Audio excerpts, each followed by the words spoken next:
Good evening. আজ 29শে April. আমি এসে পৌঁছেছি গরুবাথান, কালিম্পং ডিস্ট্রিক্টের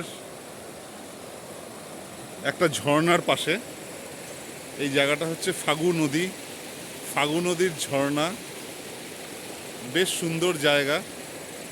আর এই যে আমরা শুনতে পাচ্ছি এই জলের আওয়াজ, এই গরমের বিকালে এই জলের আওয়াজ কিন্তু একটা অন্য প্রাণ নিয়ে এসছে। আর এই দূরে দেখা যাচ্ছে গরুবাথান পাহাড়, লাভা লোলেগাঁও রেঞ্জ, আর এই সেই ফাগু নদীর তীর, যেটা দেখতে কিন্তু প্রচুর ট্যুরিস্ট শীতকালে আসে। আজ আমরা এই বিকালবেলা এসে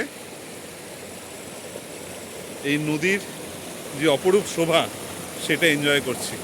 একদম কাছ থেকে দেখাচ্ছি নদীর এই ছোট ঝর্ণা।